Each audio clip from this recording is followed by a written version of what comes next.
तो अक्सर आदमी अपने भीतर यह ख्वाब देख लेता है, यह सपना देख लेता है कि यह जो समय हमारा बीत रहा है या बीता है यह सही नहीं है, आगे आने वाला समय हमारा सही होगा। कितने ऐसे लोग यह सोच कर बैठे होंगे कि 2024 तो हमारा खराब हो गया, 2024 तो हमारे जीवन में सिर्फ दुख और दर्द लेकर आया, सिर्फ पीड़ा ही लेकर आया। लेकिन आने वाला जो नया साल है वो निश्चय ही हमारे जीवन में खुशियां लेकर आएगा, वो निश्चय ही हमारे जीवन में आनंद लेकर आएगा, समृद्धि लेकर आएगा, स्वास्थ्य लेकर आएगा। परंतु यह हमारा सोचना कि आने वाला समय हमारे जीवन में खुशियां लाएगा, यह बिल्कुल गलत है। जो समय हाथ में है, अगर इसे हम सही ना कर सके, अगर इसमें हम प्रसन्न ना हो सके, तो क्या भरोसा कि कल के दिन आप खुश हो लेंगे। एक कौवा गांव छोड़कर भाग रहा था, एकदम पूरी तैयारी कर लिया था, फैमिली सहित निकल गया गांव से। और गांव के बाहर जब निकल ही रहा था, कोयल से भेंट हो गई। कोयल ने कहा, कहाँ जा रहे हो? कौआ ने कहा, बस अब मत पूछो, ये गांव बड़ा दुष्ट है, इस गांव में अब रहना नहीं, अब मैं किसी और गांव में जा रहा हूं। कोयल ने कहा, हुआ क्या? कहा, इस गांव के लोग जब देखो हाथ में पत्थर उठाए रहते हैं, थोड़ा सा कुछ हुआ नहीं कि ले ढेला पत्थर।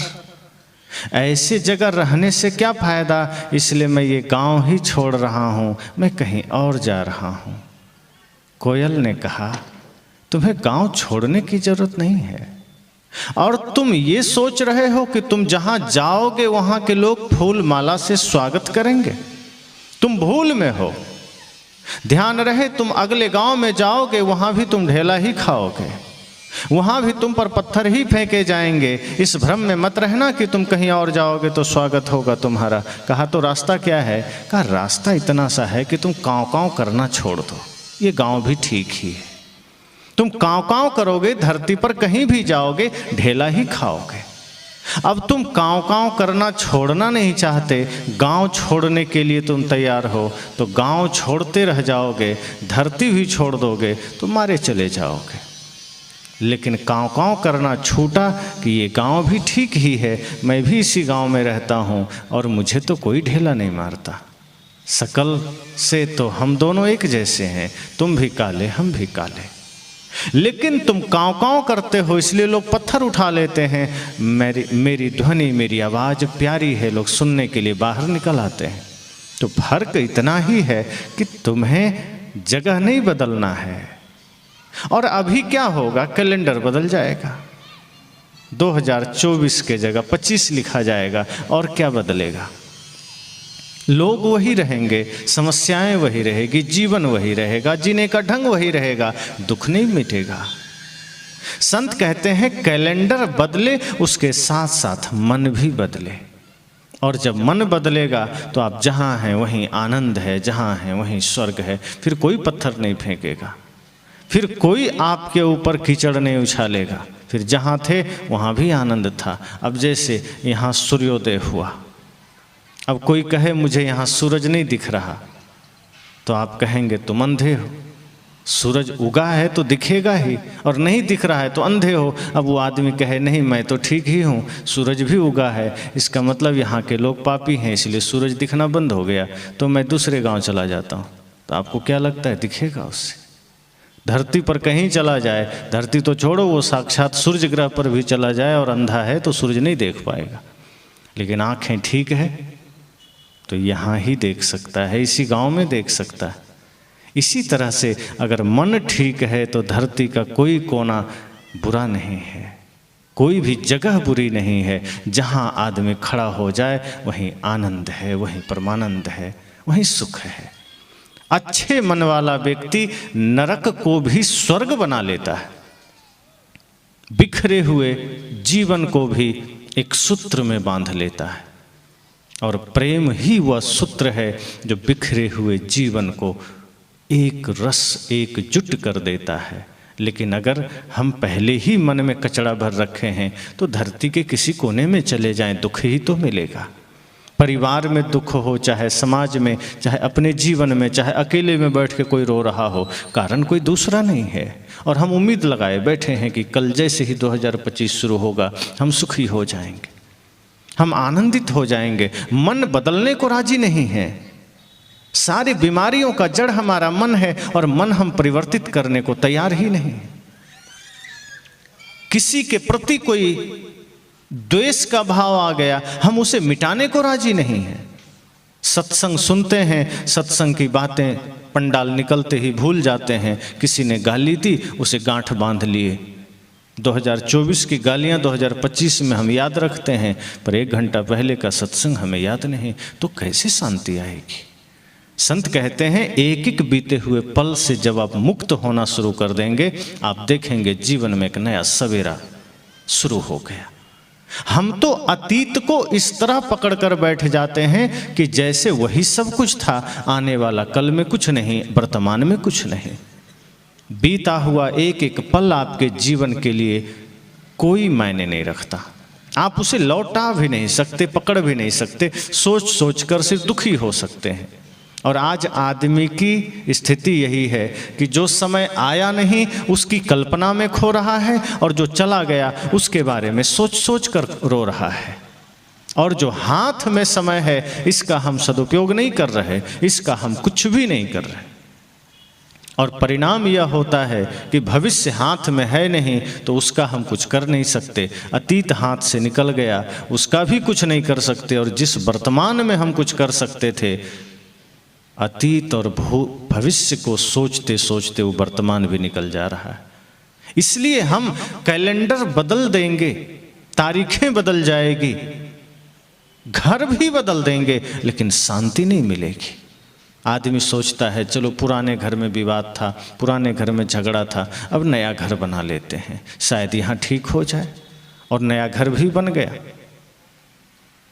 सलाह लेकर के सारे चीज़ें नई लगा दी गई, पर्दे लगा दिए गए, टाइल्स लगा दिए गए, सारी चीज़ें बदल दी गई। किसी ने कहा कि वास्तु का ध्यान रखना, सदैव समृद्धि बनी रहेगी, सब कुछ कर दिया गया, लेकिन मन में कचड़ा है। तुरंत घर में, नए घर में ही विवाद शुरू हो गया। भाई से झगड़ा हो गया, पत्नी से हो गया, माता पिता से हो गया। अब आदमी सोचता है इतना सब कुछ किया, झगड़ा क्यों हो गया? तो झगड़ा ईंटों की वजह से थोड़े हो रहा है, आपके पर्दों के वजह से झगड़ा थोड़े हो रहा है, घर के वजह से थोड़े हो रहा है। झगड़ा हो रहा है मन के कारण। मन को धोया नहीं, मन को साफ किया नहीं, मन को नया बनाया नहीं। मन पुराना है, घर नया हो गया, साल नया हो गया, कपड़े नए हो गए, जूते नए हो गए, मन वही पुराना कचड़ा लेकर खड़ा है। तो दुख का कारण तो मन है, पीड़ा का कारण तो मन है। और हम सोचते हैं कि घर हमारे दुख का कारण, हम सोचते हैं ये कपड़े हमारे दुख का कारण। सदगुरु कहते हैं नहीं, अतीत से मुक्त होना पड़ेगा। ये 24 भी सबके लिए बुरा थोड़े था। बहुत ऐसे लोग थे, बहुत ऐसे लोग हैं जिनके लिए 24 भी अद्भुत था।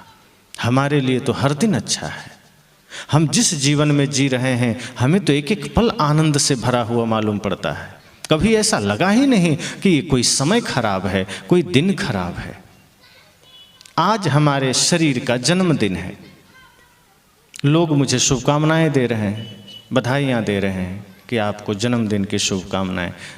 हृदय से मैं सबको शुभकामना का जवाब दिया।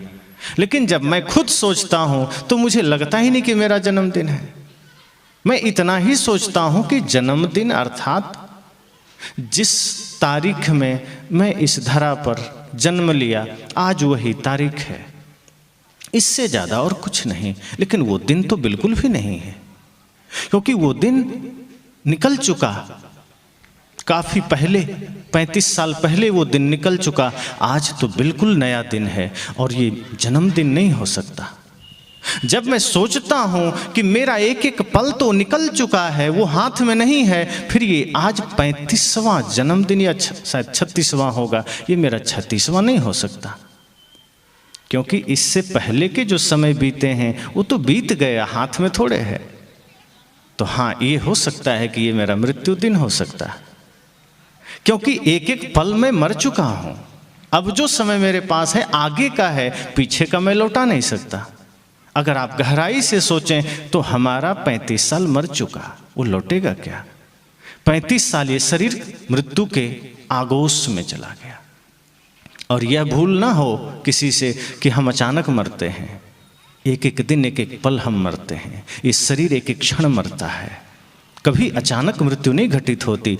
लोग कहते हैं अरे 30 साल का आदमी था, अचानक मर गया। अचानक कुछ भी नहीं होता।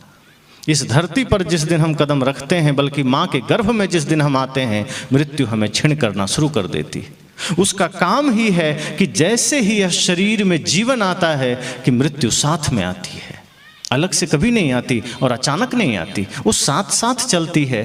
जैसे जीवन चल रहा है, मृत्यु साथ चल रही है, वो हमारे शरीर को छीन करते जा रही है। एक एक दिन को वो खाते चली जा रही है। अगर खाते ना जाती तो ये हमारा जो समय बीता वो लौटाया जा सकता था, वो लौटता कहाँ है? अभी 1 घंटे पहले के समय को ही लौटाना बहुत मुश्किल है, असंभव है। कोई लौटा सकता है? जो पल एक क्षण पहले बीत गया उसे नहीं लौटाया जा सकता, तो सोचिए जो बरसों पहले की बात है, लौटेगा क्या? इसलिए जब मुझे कोई शुभकामना देते हैं, मैं सहज भाव से धन्यवाद देता हूँ और मैं कहता हूँ ये तो मेरा पुण्यतिथि हो सकता है, मेरा मृत्यु दिन हो सकता है, क्योंकि एक एक पल हमारा शरीर मृत्यु की तरफ जा रहा है। तो ये शरीर का मृत्यु दिन हो सकता है। रही बात आत्मा की, तो वो तो अजर अमर है। नास्ते भावो विद्यते ना भावो विद्यते सता। कृष्ण कहते हैं जो है उसका नाश नहीं होगा, जो नहीं है उसका कहीं से आ नहीं जाएगा। जो है वो कभी उसका अभाव नहीं हो सकता, और जो नहीं है वो कहीं से आ नहीं जाएगा। ये आत्मा सदा है, नित्य है, अखंड है, अविनाशी है, ये कभी मरता नहीं। शरीर के साथ इसका व्यवहार है कपड़ों की भांति। जैसे कपड़े हम पहनते हैं, पुराने हुए बदल दिए, शरीर के साथ ही आत्मा वैसा ही काम करती है। शरीर थोड़ा इसे लगा कि अब लाचार हुआ, जर्जर हुआ, बदल दिया, दूसरा ले लिया, और कुछ नहीं। अब लोग कहते हैं कि तो फिर ये अवस्था हमें ध्यान क्यों नहीं रहता? क्योंकि हम जीते ही इतनी बेहोशी में हैं कि हम अपनी मृत्यु को देख ही नहीं पाते, और जब हम मृत्यु को ही नहीं देख पाते तो जन्म को कैसे देखेंगे? इसलिए ये बेहोशी का आलम यह है, बेहोशी की बात है कि हमारा जन्म और मृत्यु दोनों बेहोशी में हो रहा है, इसलिए जीवन बेहोशी में बीत जाता है। अगर हम हर पल होश में आ जाएं तो शायद अंतिम घड़ी में हम अपने मृत्यु को भी देख सकें। और ध्यान क्या है? जब व्यक्ति ध्यान करता है और जब गहरे ध्यान में उतरता है तो मृत्यु को ही देखने की कला है। होश में मृत्यु को देखना ही हम ध्यान कहते हैं। जब हम परम ध्यान में उतरते हैं, वस्तुतः हुआ अपनी ही मृत्यु को साक्षात्कार करना है, अपनी ही मृत्यु को देखना है। और जब होश में हम उतरते हैं, जब होश में हम आते हैं, तब उसे हम पूर्ण ध्यान कहते हैं। तब हमें पता चलता है कि वस्तुतः शरीर तो कब का हमसे अलग है, बस वासनावश, संस्कारवश हम इससे ज्वाइंट हो गए हैं। जैसे कच्चा नारियल है, उसका गरी आप अलग करना चाहें नहीं होगा, वो बिल्कुल एकजुट हो गया है। लेकिन ज्ञान और ध्यान से जैसे जीव शरीर से अलग होता है, अब नारियल का उदाहरण लीजिए, वो गरी जब सूख जाती है सहजता से अलग हो जाती, फिर उसको मेहनत नहीं करना पड़ता, छिलका उतारिए, तोड़ दीजिए, गरी अंदर से बाहर हो जाएगी। इसी तरह से जब हम ध्यान के द्वारा, ज्ञान के द्वारा, तप के द्वारा अपने सारे कर्म संस्कार वासना को सुखा देते हैं, सब कुछ दग्ध हो जाता है, जल जाता है, तो आत्मा रूपी गरी अलग हो जाती है, शरीर अलग, छिलका अलग। तो ये जो दिन है, यह दिन भी नहीं रहेगा। और अगर हम चाहें तो एक एक पल को उत्सव बना सकते हैं। हमने हर एक पल को उत्सव की भांति अगर जीना शुरू कर दिया, अगर हमने त्यौहार की भांति जीना शुरू कर दिया, तो आप देखेंगे कि आपका हर एक पल ज्योतिर्मय हो जाएगा, हर एक पल आनंद से भर उठेगा, फिर कोई दुख नहीं रहेगा। और एक बात और समझिए ये दुख हमारे सब बनावटी हैं। आत्मा का स्वभाव दुख है ही नहीं। ये दुख सब बाहरी हैं। हम ना चाहें तो कोई दुखी नहीं कर सकता।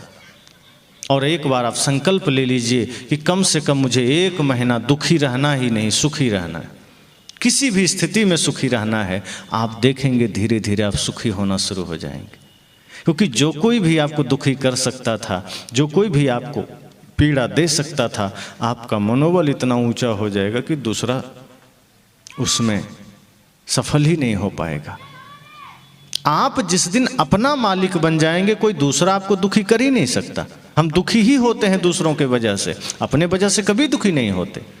और हम जब दूसरों को इतना अधिकार ही नहीं देंगे कि दूसरा हमें दुखी कर सके, तो आप देखेंगे कि आप क्षण क्षण सुखी होना शुरू हो जाएंगे। और एक बार आप प्रयास करके देखिए, अगर 1-2 महीने आप खुद में सुखी हो गए, तब आपको पता चलेगा दुख तो दूसरों के वजह से था, सुख तो हमारे अपनी वजह से है। और जो चीज़ अपने सामर्थ्य से जागृत किया जा सकता है, वो कोई छीन नहीं सकता। अगर सुखी आप दूसरे के वजह से हो रहे हैं, तो दुखी आप होंगे, क्योंकि दूसरा 24 घंटा एक रस रहे, कोई भरोसा है? मान लीजिए आप धन के वजह से सुखी हैं, तो धन हमेशा बना रहेगा क्या? धन जैसे ही कम होगा, कोई लेगा, आप दुखी हो जाएंगे। अगर पत्नी के वजह से आप सुखी हैं, पत्नी हमेशा एक रस नहीं रहेगी, आप दुखी हो जाएंगे। घर के वजह से आप सुखी हैं, घर में दरारें पड़ जाएगी, आप दुखी हो जाएंगे। लेकिन अगर आप अपने भीतर अपने आप में सुखी हो जाइए, तो दुनिया की कोई चीज़ आपको दुखी नहीं कर सकती। हम तो अपने जीवन का रिमोट ही दूसरे को दे देते हैं। जैसे टीवी है, रिमोट हाथ में ले लीजिए, इतनी बड़ी टीवी, बड़े आधे घर में, पूरे घर में आजकल टीवी लगती, छोटा सा रिमोट, और आदमी जब मन आया दबा दिया। कभी आस्था लगा दिया, कभी संस्कार लगा दिया। अब बुजुर्ग हैं तो आस्था संस्कार लगा दिए, कभी कभी न्यूज लगा दिए, और बच्चे हैं तो कार्टून लगा दिए, थोड़ा जवान हैं तो फिल्मी चैनल लगा दिए। लेकिन टीवी कभी नहीं कहती है कि तुम हमको बदल काहे रहे हो। इतनी बड़ी टीवी कुछ नहीं कर सकती।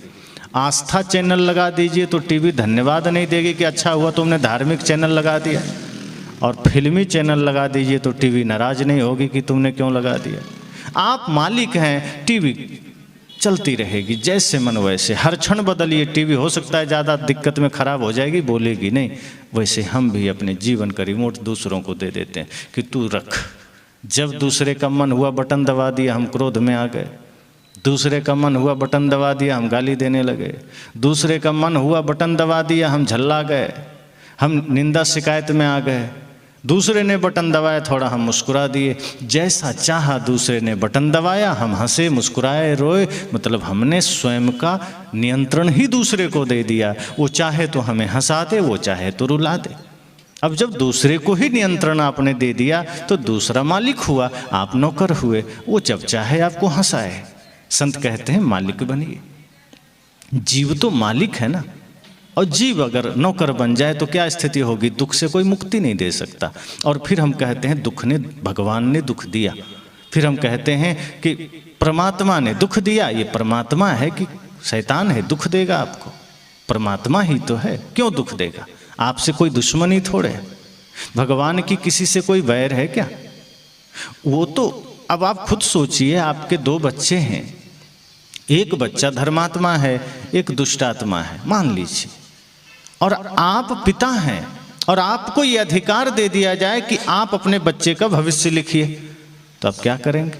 जो धर्मात्मा है उसमें पुण्य लिख देंगे, जो दुष्टात्मा है उसमें पाप लिखेंगे? आप कभी नहीं। आप पिता हैं, आप नहीं लिखेंगे। आप सोचेंगे ये दुष्टात्मा है तो भी हम इसके कर्म में अच्छा ही लिखेंगे, उसके कर्म में हम सुख ही लिखेंगे। तो भगवान तो बड़े पिता हुए, सबके जगत पिता हुए, उनको ये अधिकार अगर है तो वो कभी किसी के किस्मत में बुराई नहीं लिख सकते, किसी के किस्मत में दुख नहीं लिख सकते, किसी के जीवन में दर्द नहीं लिख सकते।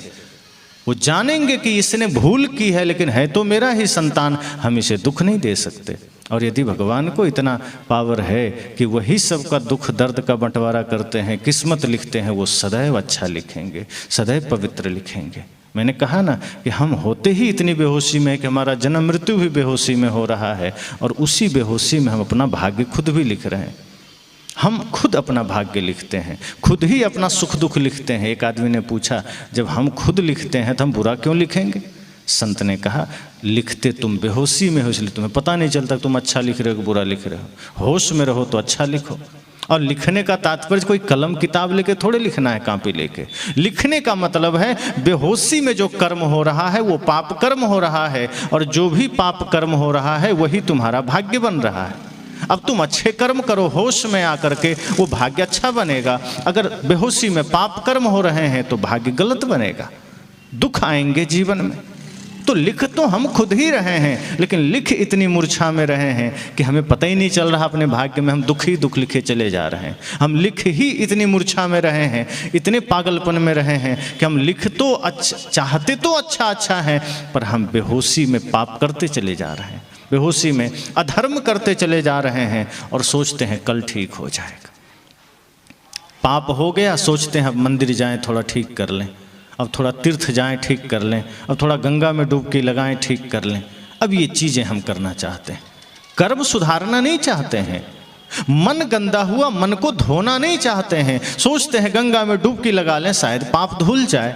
और ऐसा कहा भी जाता है, गंगे तव दर्शनार्थ मुक्ति, कि तुम गंगे का दर्शन बस करो तो मुक्ति हो जाएगी। और कई लोग व्यास गद्दी में बैठकर ये समझाते हैं कि चिंता मत करो, तुम जितना पाप करना है करो, जितना माता पिता से बदसलूकी करनी है करो, भाई से दगाबाजी करना है करो, नशा करना है करो, हत्या करो, मांस खाओ, बस इतना करना कि प्रभु नाम ले लेना अंतिम में, या चिता में तुलसी का लकड़ी डलवा लेना, मुक्ति मिल जाएगी। आदमी को लाइसेंस मिल जाता है कि अब जितना मन उतना पाप करो, अंत में बेटे से कह देंगे थोड़ा चिता में तुलसी डाल देना। इतना सस्ता सौदा मिल गया और हमें लगता है काम बन गया, पर ये नासमझी से ज़्यादा और कुछ भी नहीं।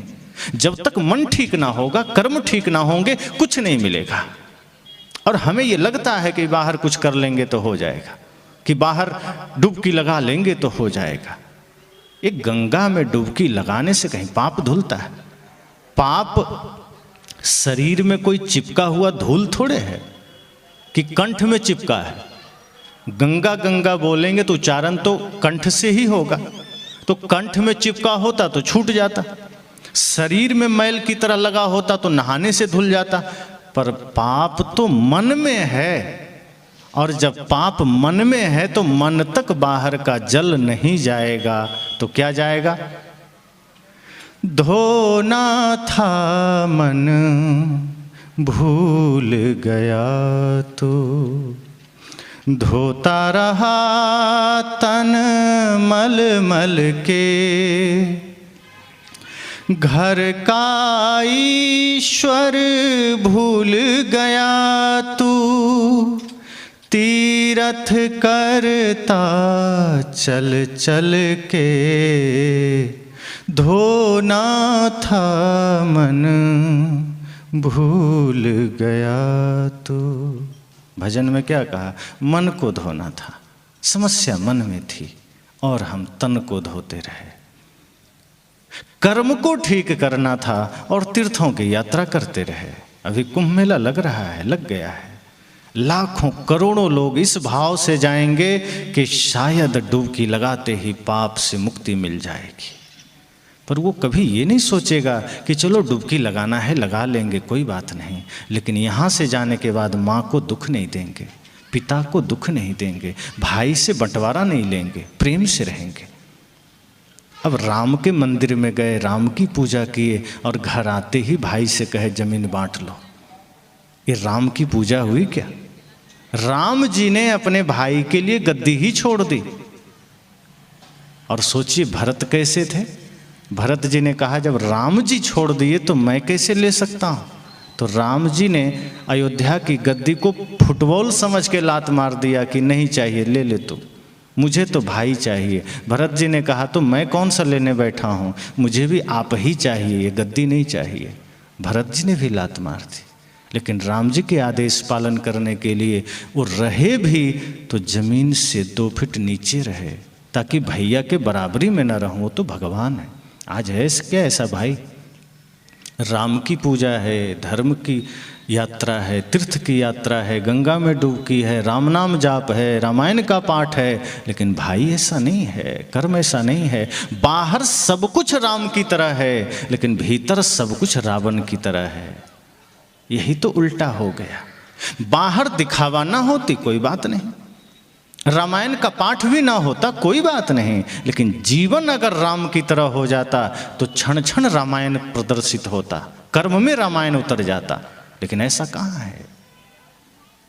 राम जी ने जो करके दिखाया वो हम करने का संकल्प कहाँ लेते हैं।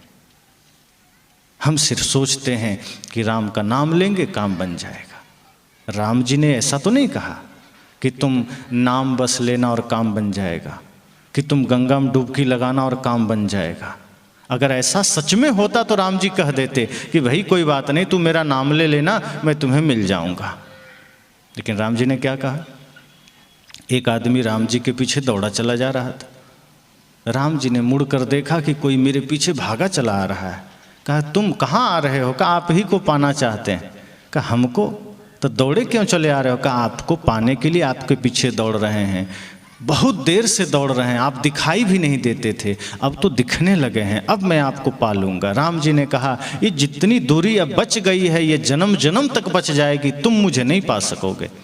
वो आदमी हैरान हुआ, कहा अब तो आप दिख रहे हैं, अगर मैं जोर से छलांग लगा दूं तो आपसे आगे निकल जाऊंगा, और आप कहते हैं पा नहीं सकेंगे। क्यों। राम जी ने कहा तुम गलतफहमी में हो, जिस तरीके से तुम भागे चले आ रहे हो मुझे नहीं पा सकते। कहा फिर आपको कौन पा सकता है। तो राम जी ने क्या कहा, निर्मल मन जन सो मोहि पावा, मोहि कपट छल छिद्र न भावा।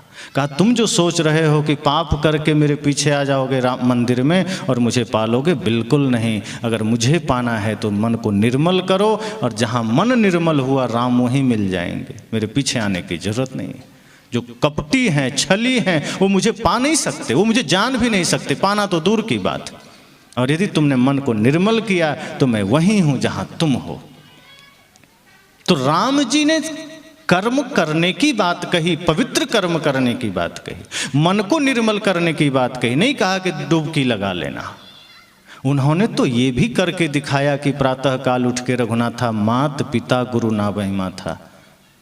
माता पिता गुरु ये तीन को ही वंदन किया राम ने, गुरु रूप को, माता पिता को। कहा अगर जीवन में शांति चाहते हो तो प्रातः उठना तो सर्वप्रथम माता पिता के चरण स्पर्श करना और गुरु को नमन करना। ये शिक्षा राम जी ने दी। तो राम जी ने तो कर्म करके दिखाया, जीवन जीकर दिखाया, और हम सोचते हैं उनका नाम लेकर के खूब पाप करते हुए हम पुण्य पा लेंगे। ऐसा नहीं है। राम जी ने अपने भाई से प्रेम दिखावा नहीं किया, वास्तव प्रेम किया, और इतना प्रेम किया कि उस प्रेम का आज हम उदाहरण देते हैं, उस प्रेम का आज हम लोगों को एग्जाम्पल देते हैं कि देखो राम जी के जीवन में प्रेम है। कौशल्या माता के प्रति तो समर्पण है ही, क्योंकि जन्म दिया था। जिस माँ ने, जिस सौतेली माँ ने जंगल दिया था उनको भी उतना ही सम्मान दिया। बल्कि जब जाने लगे जंगल तो माता कौशल्या से पहले कैकेयी का चरण स्पर्श किया, और जब जंगल से लौट कर आए तब भी माँ कौशल्या से पहले माता कैकेयी और सुमित्रा का चरण बंदन किया। ये राम जी ने दिखाया। आज तो अपनी माँ अगर दो बात कड़ा होकर कह दे तो बेटा 2 दिन भोजन नहीं करता, घर से बाहर ही रहता है, हमको कह कैसे दिया। और वो पूजा राम जी का करते हैं कि हम तो राम के भक्त हैं। क्या खाक राम का भक्त है। राम का भक्त होने का मतलब है कि राम का आदर्श आचरण में उतरे, सिर्फ मुख में नहीं राम राम राम राम कर दिया काम हो गया। ये तो ऐसा ही हुआ, मुख में राम बगल में छुरी, कि मुख में तो राम राम है बगल में छुरी रखे हुए हैं। राम कहते हैं नहीं, वास्तव में प्रेमी बनो, वास्तव में मातृ पितृ भक्त बनो, वास्तव में गुरु भक्त बनो, वास्तव में राष्ट्र भक्त बनो। लोगों ने कहा राम जी से कि हे प्रभु पूरी दुनिया आपका भजन करती है, आपका स्मरण करती है, आपका गुणगान करती है, सब आपको भजते हैं, कोई है ऐसा जिसको आप भजते हैं। जानते हैं राम जी ने क्या कहा, भरत सरिस को राम सनही जग जप राम राम जप जेहि। उन्होंने कहा भरत से प्यारा मुझे और कौन हो सकता है। दुनिया मुझे राम को भजती है, मुझे मेरा स्मरण करती है, मैं अपने प्यारे भाई भरत को भजता हूँ। सोचिए कितना प्रेम है। और हम सोचते हैं नाम जप करके, व्रत करके, तीर्थ में यात्रा करके पुण्य मिल जाए। कर्म बदलना नहीं चाहते। राम ने, कृष्ण ने अपने कर्म से दुनिया को शिक्षा दी कि जब तक तुम्हारे कर्म पवित्र नहीं होंगे तुम कुछ नहीं पा सकोगे। और हम सोचते हैं कि उनका नाम लेके हम कुछ भी कर लें। कर्म चाहे कितना भी बुरा बना रहे, चाहे हमारा मन कितना भी गंदा बना रहे, और हम सोचते हैं पूजा करें और कल हमारा सब कुछ नया हो जाए। तो नया करना है तो मन को भी तो नया करना पड़ेगा। स्वर्ग चाहिए तो कर्म को भी तो पवित्र करना पड़ेगा। कर्म है गंदा, मन है गंदा, और सोचते हैं स्वर्ग मिल जाए। साहब ने कहा कि हम सदैव यह सोचते हैं कि जो अच्छा समय था वो या तो आगे आएगा या बीत चुका, वर्तमान सबसे गंदा है। हम इसमें क्या कर सकते हैं। और गंदा इसलिए लगता है क्योंकि हम जो बीता हुआ समय है उसकी चर्चा और उसकी कल्पना में है, और जो आने वाला समय है उसके बारे में सोच सोच के परेशान है। वर्तमान में जीना ही नहीं चाहते, इसलिए सब कुछ मिथ्या लगता है, इसलिए सब जगह दुख नजर आता है। दुख है ही नहीं, दुख हम सिर्फ तैयार करते हैं। हमने दुख तैयार किया है, हमने पीड़ा तैयार की है। साहब तो कहते हैं आज 6 दिन पाछे गया, हरि से किया न हेत। साहब ने कहा कि जो अच्छा दिन था पीछे चला गया, अब तुम क्या सोच रहे हो। ये और चला जा रहा है। जो वर्तमान तुम्हारा बेहतर हो सकता था, अच्छा हो सकता था, वो खिसकता जा रहा है। तुमने कुछ किया नहीं। गुरु से, सदगुरु से तुमने प्रेम नहीं किया। संसार से तो कर लिया, दुनियादारी से कर लिया, धन दौलत से प्रेम कर लिया, लेकिन गुरु से प्रेम नहीं किया जो तुम्हें जीने का राह बता सकते थे। वहां से तो भागता रहा। अब पछताए होत क्या जब चिड़िया चुग गई खेत। आज 6 दिन पाछे गए, गुरु से किया न है, तब पछताए होत क्या जब चिड़िया चुग गई खेत। कहा अब समय निकल गया, अब पछताने से क्या होगा। जब समय था तो जागे नहीं। जब कुछ कर सकते थे, किया जा सकता था, जीवन को जिया जा सकता था प्रेम से, सत्य से, अहिंसा से, तो जिया नहीं, निकल गया और अब रो रहे हैं। लेकिन अगर हमारे भीतर थोड़ी सी जागरूकता आ जाए, थोड़ा धैर्य आ जाए, तो पुनः एक नया सवेरा हमारा स्वागत कर सकता है। लेकिन जैसे ही सूर्यास्त होने को होता है हम रोने लगते हैं, उस सूर्यास्त हो गया, दिन निकल गया, अब मैं क्या करूं। संत कहते हैं जो दिन निकल गया, बीत गया, ठीक है, अच्छा हो सकता था, अच्छा कर सकते थे, दिन में कुछ नेक काम कर सकते थे, तुम ना कर सके, पर अब चिंता मत करो, थोड़ा धैर्य रखो, थोड़ा होश में रहो, और ये सोचो कि ये सूर्यास्त का भी स्वागत है, क्योंकि सूर्यास्त का स्वागत करोगे तभी एक नए सूर्योदय तुम्हारे द्वार खड़ा होगा। इसलिए इस सूर्यास्त से भी एक प्रेरणा लो कि ये सूर्यास्त के बाद ही सूर्योदय का पुनः आगमन होगा। तो सूर्यास्त के समय थोड़ा धैर्य रखो, क्योंकि जो सूर्यास्त के पहले का समय था तुमने खो दिया। जो जीवन का कीमती समय था तुमने खो दिया। जो जीवन का महत्वपूर्ण पल था तुमने खो दिया, माया मोह में लगा करके, प्रपंच में लगा करके।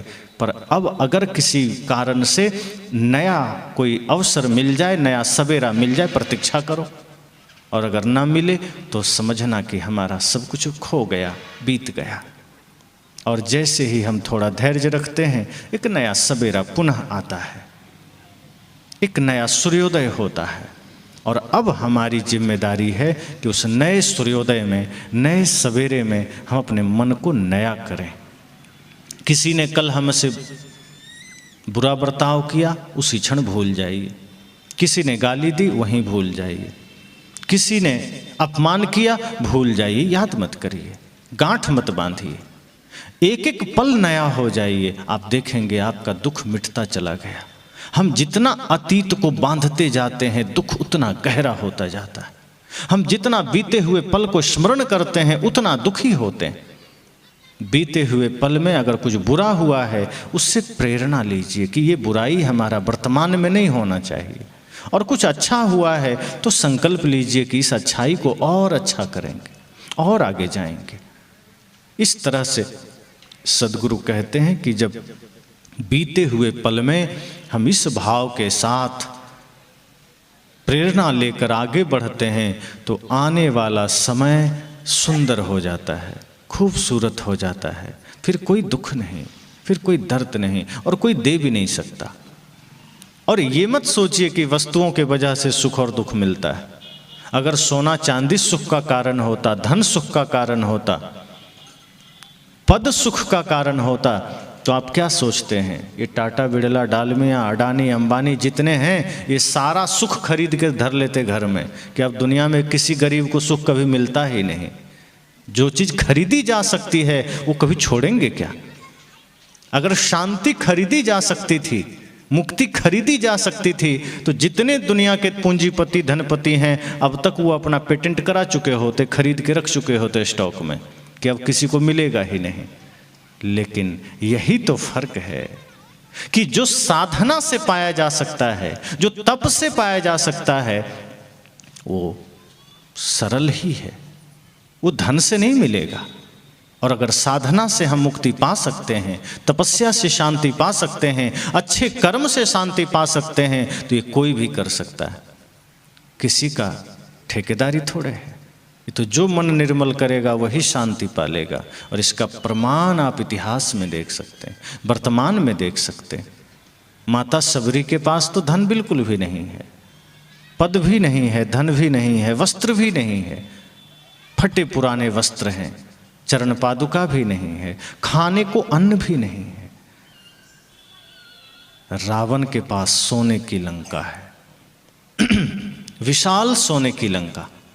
आज किसी के पास गले में सोने की चैन हो, उंगली में सोने की अंगूठी हो, तो इतने ही सोना में उसको इतनी गर्मी लगती है कि जनवरी में भी वो जैकेट उतार देता है कि हमको तो सोना है। लेकिन सोचिए, रावण तो सोने की लंका में था, कितनी गर्मी रही होगी, पर क्या वो शांति में था? अवसाद में था, विचलित मन में था, भयभीत था, शांति नहीं थी। अगर शांति का आधार भौतिक धन होता, शांति का आधार दुनियादारी होती, सोना चांदी गहने आभूषण होते, तो रावण से ज़्यादा सुखी उस वक्त कोई ना होता। क्योंकि कुबेर को भी बंदी बना के रखा हुआ था, जो धन का खजाना है, तो उससे ज़्यादा सुखी कोई होता क्या? लेकिन आप भी जानते हैं कि उस वक्त उससे ज़्यादा भयभीत और पीड़ित कोई नहीं था। लेकिन माता सबरी सुखी थी। क्यों? मैं कहा करता हूँ इसलिए सुखी थी क्योंकि जो धन माता सबरी के पास था, उस धन के सामने बाहर का धन तुलना में ही नहीं है। हम तुलना क्या करें? सदगुरु कबीर पहले ही कह दिए, अरब खरबलों दर्ब है उदय अस्तलो राज, भक्ति महात्म ना तुले ये सब कोने काज। वही भक्ति प्रेम सत्य को जब मीराबाई ने पाया, तब उन्होंने कहा, जब पहले महल में थी, सोना चांदी पास में था, नौकर चाकर साथ में थे, हीरे जवाहरात थे, तब मीराबाई ने कुछ नहीं कहा। तब क्या कहा? जीवन में दुख है, अवसाद है, पीड़ा है, मुझे सब छोड़ना है। और जब सब कुछ त्याग दिया, गहने जेवर सोना चांदी आभूषण, नौकर चाकर दास दासी सब छोड़ दिया, रेशमी वस्त्र का त्याग करके फकीरी वेश पहन लिया, तब क्या कहा? पायो जी मैंने राम रतन धन पायो, वस्तु अमोलिक दी मेरे सतगुरु, कृपा करी अपनायो, पायो जी मैंने राम रतन धन पायो। उन्होंने कहा, जब बाहर का मैंने त्याग किया, तब सदगुरु ने उस धन का पता दिया जो धन मुझे वास्तव में धनी कर गया। अब मैंने पा लिया, अब मैंने पाया है। अब तक तो मैंने खोया है, अब तक तो गंवाया है, लेकिन सदगुरु ने नाम का धन, प्रेम का, सत्य का धन, ज्ञान का धन, भक्ति का धन दे दिया, और इसके सामने दुनिया की सारी दौलत फीकी है। और ये धन ऐसा है, खर्चे नहीं कोई चोर न लूटे, दिन दिन बढ़त सवायो। आपके पास 100 रुपया है, 1 रुपया किसी को दे दीजिए तो 99 हो जाएगा। 1 करोड़ भी हर 1 रुपया निकाल दीजिए तो 1 रुपया कम हो जाएगा। लेकिन प्रेम का धन, भक्ति का धन, अगर आप किसी को 2 मीठे वचन दे दीजिए तो प्रेम घटेगा क्या? क्यों? क्योंकि वो भीतर से प्रकट होता है। धन बाहर से अर्जन करना पड़ता है। जो भी चीजें बाहर से अर्जित करेंगे वो घट जाएगी।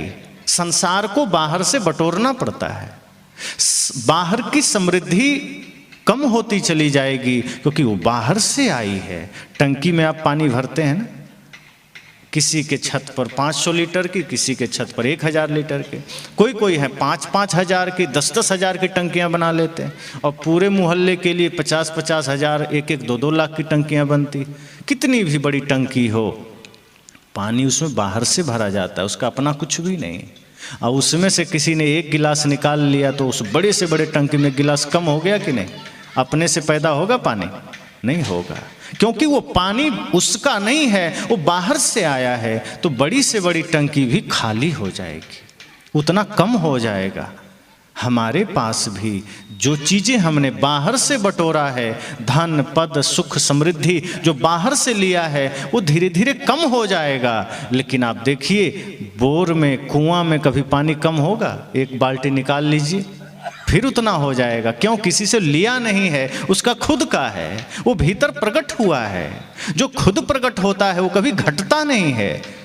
ऐसे ही भक्ति जब भीतर जागृत होती है, प्रेम जब जागृत होता है, क्योंकि बाहर से लिया नहीं जा सकता, बाहर से सिर्फ मार्ग जाना जा सकता है, भीतर ही मौजूद है भक्ति।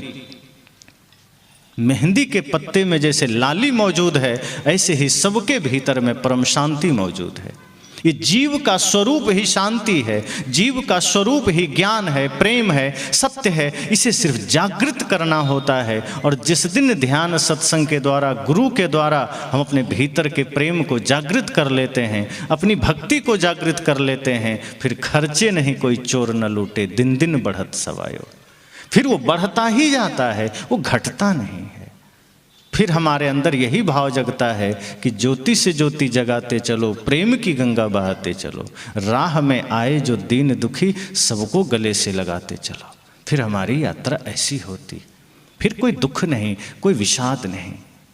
इसलिए मैंने कहा कि हमारा हर पल नया हो सकता है, हर पल खूबसूरत हो सकता है।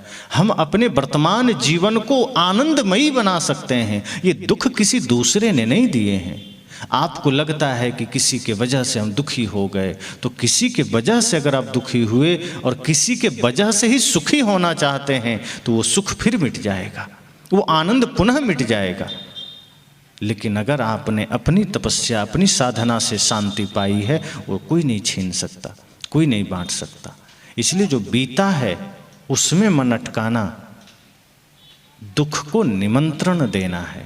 और जो नहीं आया समय, उस पर मन को आस बंधाना कि शायद 25 में हमारे किस्मत खुलेंगे। तो 25 में क्या, 50 में भी नहीं खुलेंगे अगर यही कर्म रहा तो। अगर मन निर्मल किए तो आज 31 दिसंबर 2024 को भी किस्मत खुल सकती, इसी क्षण खुल सकती। लेकिन अगर मन गंदा रहा तो नहीं खुलेगा, और मजबूत ताले लगते चले जाएंगे, और वो इतनी मजबूती से बंद हो जाएगा कि हम फिर डिप्रेशन में चले जाएंगे, अवसाद में चले जाएंगे। इसलिए जीवन का सूत्र यही है कि वर्तमान में जिए। जो बीत गया उसकी चिंता नहीं, जो आने वाला है उसकी कल्पना नहीं, जो वर्तमान हाथ में है इसे खूबसूरत कैसे बनाया जाए, इसका प्रयास हो। कभी होली है, अभी होली आएगी, उससे पहले बसंत पंचमी का त्यौहार, पहले बीता दिवाली, दशहरा, ऐसे त्यौहार आते हैं चले जाते हैं। एक एक दिन हम थोड़ा खुश होने का प्रयास करते हैं कि कोई त्यौहार आए तो खुश हो ले। संत कहते हैं आप अपने एक एक पल को त्यौहार बनाइए, एक एक क्षण को उत्सव बनाइए। जब आप उत्सव बनाएंगे और अपने एक एक पल को खूबसूरत बनाकर उसको जिएंगे तो आपको पता चलेगा कि हर दिन आपके जीवन में सुख है, हर दिन समृद्धि है। और जिसने अपने एक एक पल को उत्सव बनाया उसकी मृत्यु भी महोत्सव बन जाती है, वरना वो भी पीड़ादायक होती है, वो भी भयंकर दुखदायी होती। जिसने मृत्यु को भी महोत्सव बनाना जान लिया समझना वही तो विजयी हुआ। और हमारा तो सूत्र यही है कि आप जीवन से हार के मत जाइए, विजयी होकर जाइए। तो 31 दिसंबर है, ये बीत जाएगा। 1 जनवरी 2025 आएगा। बदलेगा सिर्फ इतना कि मैंने कहा कैलेंडर, कुछ शब्द और कुछ नहीं बदलेगा। अगर हमने अपना चिंतन बदला, अपनी सोच हमने बदली, तब समझना कि वो अभी भी बदलाव आ सकता है। ये अच्छा समय प्रतीक्षा में थोड़े है कि वो रुका हुआ है कि नहीं अब 31 में क्या जाना, एक को ही आएंगे, कहीं बैठा थोड़े, आपके ही भीतर है, आपने ही दरवाजे बंद कर रखे हैं। जैसे सुबह सूर्योदय होता है, अब कोई आदमी कमरे में बैठा रहे पर्दा लगा के, दरवाज़ा लगा के, अब सोचे कि 7 बज गया, 8 बज गया, सूर्योदय क्यों नहीं हो रहा। तो उस आदमी को कोई कहता है कि भैया सूर्योदय तो 6 बजे हो चला है, तुम ही कमरे में बैठे हो, तो सूरज तुम्हारा मेहमान थोड़े है जो उतर के तुम्हारे कमरे में आएगा। वो तो उदय हो चुका है जहाँ उसे उदय होना था। अब तुमने ही दरवाजे बंद कर रखे हैं, तुमने ही खिड़कियाँ लगा रखी है, तो तुम्हें सूरज दिखाई कैसे देगा। अगर सूरज का प्रकाश चाहिए थोड़ा सा खिड़की खोलो, पर्दा हटाओ, हल्का सा पर्दा हटाओ, कुछ तो धूप आने दो। और ज़्यादा प्रकाश चाहिए दरवाजे भी खोल दो, और ज़्यादा प्रकाश चाहिए दीवारें गिरा दो, और ज़्यादा प्रकाश चाहिए खुद कमरे से बाहर आके मैदान में चले आओ, सूरज का पूरा प्रकाश मिलेगा। हमने भी अपनी अज्ञानता, मोह, अविद्या के पर्दे लगा लगा के सफलता का द्वार हमने खुद बंद कर रखे हैं। ज्ञान, भक्ति, वैराग्य के रोशनी को हमने खुद बंद कर रखे हैं अविद्या का पर्दा लगा के। अज्ञानता का, मोह का, लालच का, छल कपट का पर्दा हमने इतना मजबूत लगा दिया है कि सफलता का सूर्योदय हमारे आंगन तक, हमारे हृदय तक पहुंच ही नहीं पाता, वो बाधित हो जाता है। जैसे जैसे हम अविद्या मिटाते हैं, अज्ञानता को खत्म करते हैं, जैसे जैसे मन को निर्मल करते हैं, सारी समृद्धि हमारे जीवन में आने लगती है, सारा सामर्थ्य हमारे भीतर आने लगता है, सुख का आगमन होता है। इसलिए जो समय बीता उसकी चिंता नहीं। आछे दिन पाछे गए, सदगुरु ने कहा, गुरु से किया न हेत। अब इसमें एक और गहरी बात है कि जो हमारा जवानी का समय था, अच्छा समय था, वो बीत गया। गुरु सदगुरु से हमने प्रीत नहीं किया ताकि इस जवानी को ही हम सुंदर बना सकें, इस जवानी से ही हम धर्म की यात्रा कर सकें। और अब जब यह काम, वासना, छल, प्रपंच रूपी चिड़िया ने हमारे शरीर की आयु को ही नष्ट कर दिया, अब हम पछता रहे हैं कि काश जवानी में जाग गए होते। तो जवानी में क्या सोचा, अभी कोई भजन का उम्र है। जब किसी ने कहा सत्संग में चलोगे, जवान लोग कहते हैं आप जाइए ना, हमारा समय है, हम बुढ़ापे में जाएंगे। संत ने कहा जवानों संभलो, जागो, इस संसार तो साधारण है, इसके लिए ऊर्जा खत्म मत करो। ये तपस्या में अपनी ऊर्जा थोड़ी सी लगाओ, संसार को भी साथ रखो। संसार का प्रयोग इतना ही करो कि तुम बढ़िया जी सको, अच्छा खा सको, लेकिन उसके बाद अपनी शक्ति का सदुपयोग करो, अपनी ऊर्जा का सदुपयोग करो। अगर धन है तो तुम्हारा धन भी धर्म का कारण बन सके, ये धन अधर्म का कारण न बने। अगर बल है शरीर में तो बल भी धर्म का कारण बन सके। ऐसा नहीं कि धन है तो इससे अधर्म करो, जुआ खेलो, हिंसा करवाओ, पाप करवाओ, ऑर्केस्ट्रा करवाओ। अगर धन पास में है तो इस धन का ऐसा सदुपयोग करो कि धन भी धर्म का माध्यम बन सके। अगर शरीर में बल है तो हनुमान जी का बल समाज के लिए उपयोगी था। हनुमान जी भी बलशाली थे, पर बल का प्रयोग उन्होंने सदैव निर्बल के लिए किया, कभी भी किसी को सताने के लिए नहीं किया। और हमारे पास बल हो जाए तो हम सताने में करने लगते हैं, रौब दिखाने में करने लग जाते हैं, दबंगई दिखाने में, किसी को धमकाने में। साहब कहते हैं आपका बल भी फिर अधर्म का कारण बन गया। बल पास में है तो उसे भी धर्म का माध्यम बना लीजिए, धन पास में है उसे भी धर्म का माध्यम बना लीजिए, और ज्ञान पास में है तो ज्ञान तो खुद ही परिचय दे रहा है कि ज्ञान मतलब जहाँ सही गलत का निर्णय हो। अगर कोई व्यक्ति कहे कि मैं ज्ञानी हूँ और वो गलत काम कर रहा है तो आप समझ जाना कि वो ज्ञानी नहीं है, वो जानकार है। जानकारियाँ हो सकती है किसी को भी, शब्दों को हम सीख सकते हैं कहीं भी, तो हम जानकारी इकट्ठा कर सकते हैं। पर कोई कहता है मैं ज्ञानी हूँ और उसके जीवन में कोई बुराई दिखे तो समझ जाना ये ज्ञानी नहीं हुआ, अभी ये जानकारियाँ इकट्ठी कर लिया, बड़ा जानकार आदमी है।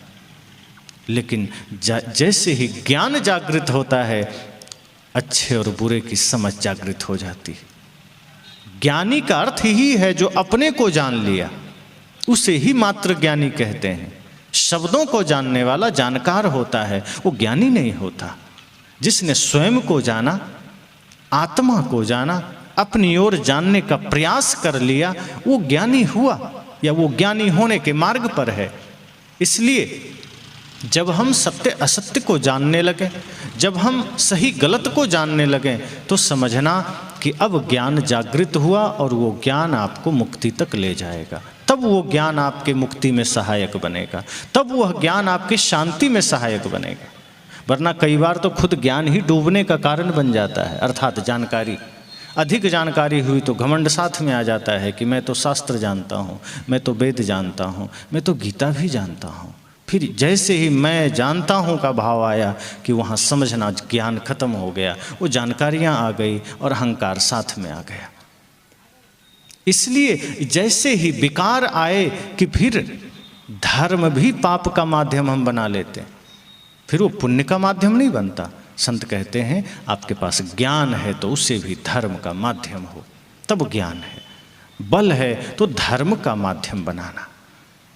आपके द्वारा, आपके धन, आपके बल के द्वारा, आपके ज्ञान के द्वारा, आपके जानकारी के द्वारा अगर समाज में कुछ अच्छा हुआ तो समझना आपका एक एक कृत्य धर्म का आधार बना, धर्म का कारण बना, अधर्म का कारण नहीं बनना। थोड़ा सा जीवन है, अधर्म करके भी क्या पालेंगे सिवाय नरक के, सवाय दुख के। इसलिए मैंने कहा कि आछे दिन पाछे गए, गुरु से किया न हेत, अब पछताए होत क्या। अब क्या पछताना, अब क्या रोना, अब तो समय निकट है। कोई बुढ़ापे में प्रवेश कर गए, कोई बुढ़ापे की ओर, कोई उस प्रक्रिया में भी थोड़ा आगे तक निकल गए, कोई जवानी से पार कर रहे हैं, कोई जवानी की दहलीज पर हैं। ये तो क्रम चल रहा है और हम बेहोशी में चल रहे हैं। हमें ये लगता है कि अभी मेरा समय नहीं आया। संत कहते हैं सदैव जागरूक रहिए, सदैव होश में रहिए। समय कब किसका आता है कोई रजिस्ट्री थोड़े, क्योंकि यहाँ संसार की चीज़ों की गारंटी तो है, संसार की चीज़ों की गारंटी वारंटी है शरीर छोड़कर। इसी शरीर से हमने संसार को निर्मित किया है। सारे टेक्नोलॉजी शरीर से ही बने हैं, लेकिन ये शरीर की ही गारंटी नहीं। किसी के जन्म के समय आपने देखा कोई वारंटी कार्ड साथ में कि हाँ ये व्यक्ति 80 साल जिएगा ही, एकदम लेकर आया है?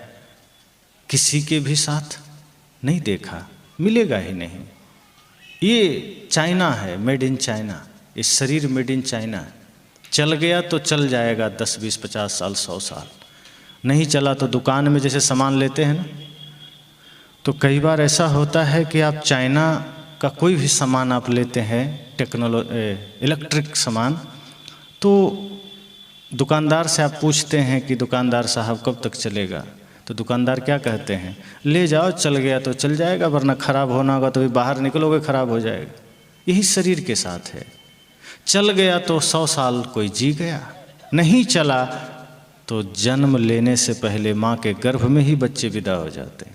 इतना नश्वर, इतना क्षणभंगुर जीवन है। तो मूर्छा में नहीं जीना, शांति में जीना, होश में जीना, और ये सोचना है कि जो समय हमारे सामने है यही बेहतर है, यही सुंदर है, यही खूबसूरत है। जो बीत गया वो अच्छा चला गया, ऐसा भी नहीं सोचना कि अच्छा निकल गया। निकल गया तो पकड़ थोड़े पाएंगे, अब जो है उसी को तो अच्छा बनाना है, जो आएगा उसे ही तो वर्तमान होके हमें बेहतर बना के आगे बढ़ाना है। तो इस तरह से थोड़ा रुक जाए माता जी, थोड़ा देर विराम हो जाएगा, फिर आप करना, बैठना थोड़ा देर बैठ जाओ, सब बारी बारी से कर लेंगे, थोड़ी देर विश्राम। तो माता जी का भाव है, आज हमारा जन्मदिन के अवसर पर इन्होंने सारी व्यवस्थाएं की है, इनके लिए शुभकामना है। बस विराम के बाद हो जाएगा। तो मैंने कहा कि आछे दिन पाछे गए, हरिसो किया न हेत, अब पछताए होत क्या, जब चिड़िया चुग गई खेत। ये पहले दिन का अंतिम सत्र है, और हम सब यही सोचें कि जैसे कल से लोग मनाएंगे नव वर्ष आ गया, नव वर्ष आ गया, आप सदैव यह सोचें कि हमारा हर पल नया है। पुराना होने ही मत दीजिए। पुराना हमें तब मालूम पड़ता है जब हम अतीत में अटकने लग जाते हैं, जब एक एक दिन पीछे हम मुड़कर देखते हैं तब पुराना मालूम पड़ता है। और जब एक एक पल को हम टारगेट में लेंगे कि नहीं, ये जो अभी वर्तमान क्षण बीत रहा है यही सौंदर्य है, यही आनंद है, यही परम शांति है, आप पाएंगे आपका हर पल नव वर्ष हो जाएगा। तो अभी यही मंगल कामना करूँगा। बाकी अन्य विषयों पर चर्चा, कुछ प्रश्न भी आए हैं, उसकी चर्चा कल होगी। और आज आप सबको शुभकामना देते अभी वाणी को विराम।